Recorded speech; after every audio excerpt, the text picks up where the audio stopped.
Más textos disponibles en Vendeana. De vieja raza. A cada salto de la carreta en los baches de las calles enlodadas y sucias, las sentencias a muerte se estremecían y cruzaban largas miradas de infinito terror. Sí, preciso es confesarlo, las infelices mujeres no querían que las degollasen. Aunque por entonces se ejercitaba una especie de gimnasia estoica y se aprendía a sonreír y hasta lucir el ingenio soltando agudezas frente a la guillotina, en esto, como en todo, las provincias se quedaban atrasadas de moda, y los que presentaban su cabeza al verdugo en aquella ciudad de Poitou no solían hacerlo con el elegante desdén de los de la hornada parisiense.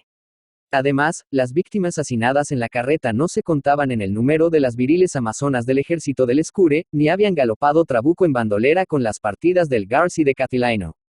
Señoras pacíficas sorprendidas en sus castillos hereditarios por la revolución y la guerra, briznas de paja arrebatadas por el torrente, no se daban cuenta exacta de por qué era preciso beber tan amargo cáliz.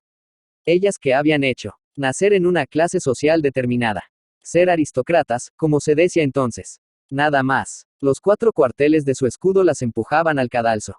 No lo encontraban justo. No comprendían. Eran sospechosas, al decir del tribunal, malas patriotas. ¿Por qué? Ellas deseaban a su patria toda clase de bienes, jamás habían conspirado. No entendían de política. Y dentro de un cuarto de hora, 5 mujeres iban en la carreta. 2 hermanas solteronas, viejísimas, las que mayor resignación demostraban en el trance.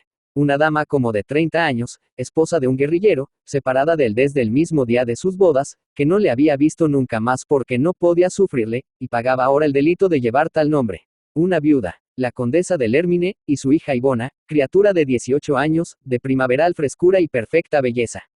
Bajo el gorrillo o cofia de blancos vuelos, el pelo suelto y rubio de la niña se escapaba formando aureola a la cara cubierta de mortal palidez, y en que las pupilas color de violeta y los cardenos labios parecían toques de sombra sepulcral. Las manos, atadas atrás, temblaban, los dientes castañeteaban, doblábase desmayado el cuerpo. Sin embargo, desde la mitad del camino, que era largo por encontrarse la prisión en las afueras de la ciudad y en el centro de la plaza, Ivona del Hermine, enderezándose, demostró inquietud nerviosa, delatora de una esperanza. 2 veces el oficial que mandaba la escolta de azules a caballo se había acercado a la carreta y murmurando al oído de Ivona algunas palabras, un cuchicheo.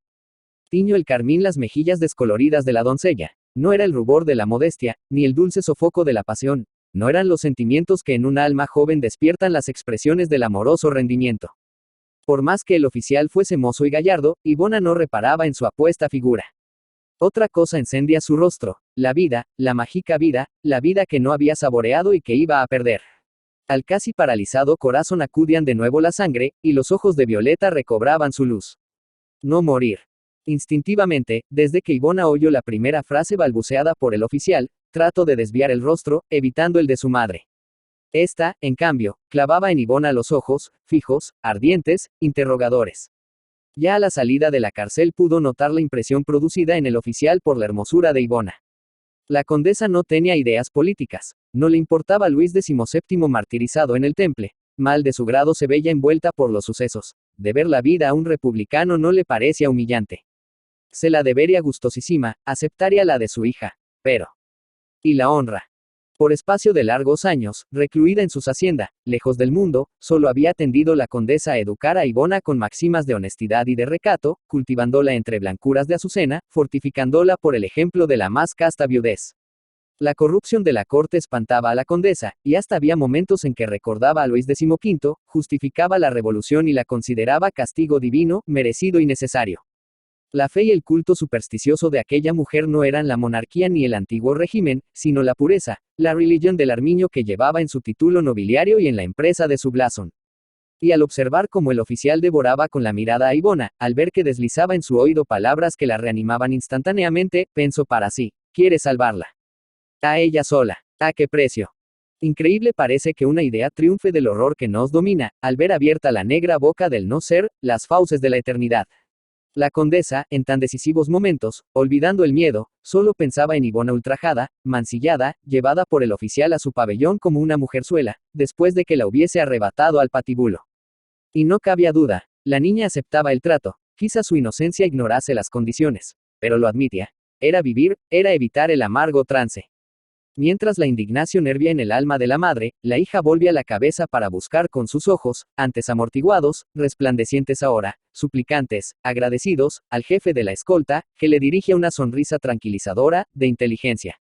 Y ya llegaban. Todo iba a consumarse. La carreta empezaba a abrirse paso difícilmente por entre las oleadas de la multitud que llenaba la plaza, en cuyo centro, siniestra y rígida silueta, se alzaba la guillotina, recogiendo un rayo de sol en su cuchilla de acero. Al detenerse la carreta, los soldados, atentos a una orden del oficial, hicieron bajar a la condesa y a Ibona. Quedaron las demás sentenciadas dentro, aguardando su turno, rezando las viejas, la esposa del guerrillero renegando de su suerte y pidiendo compasión. La condesa advirtió que la llevaban a ella primero y que su hija quedaba como rezagada al pie de la escalera, medio perdida ya entre el gentio. El hielo del espanto, el estremecimiento que la vista del patíbulo había derramado en sus venas, provocando un sudor frío instantáneo, se convirtieron en una especie de furor silencioso, de desesperada vergüenza. Ya veía los dedos del oficial desordenando los rizos rubios de Ibona, y la imagen sensible, la representación de la afrenta era más cruel y más amarga que la del suplicio. No lo conseguirán, decidió con resolución terrible. Acordóse de que por descuido o transigencia le habían dejado desatadas las manos. Como si quisiese confortarse el corazón, deslizó la mano por la abertura del su corpiño. Algo sacó oculto en el hueco de la mano.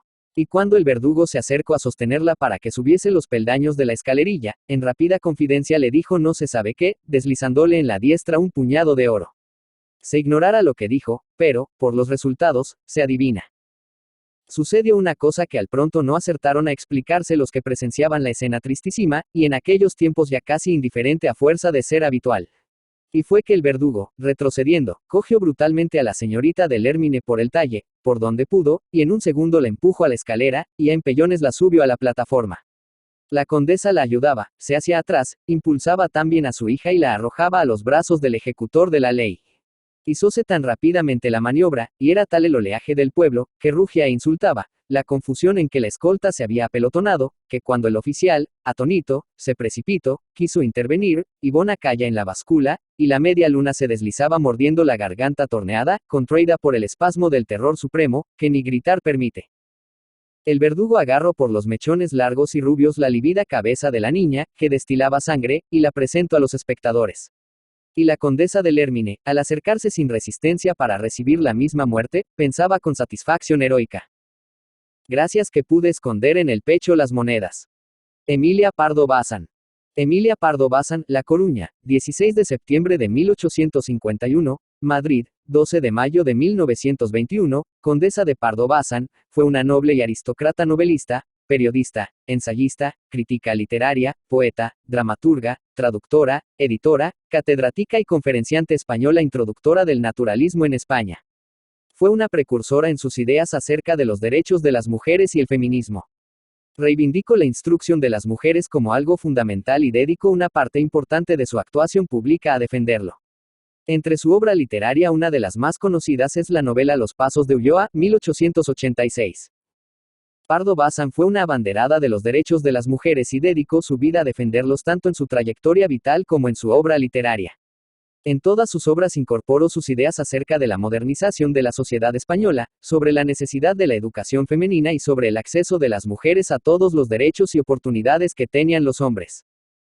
Su cuidada educación y sus viajes por Europa le facilitaron el desarrollo de su interés por la cuestión femenina.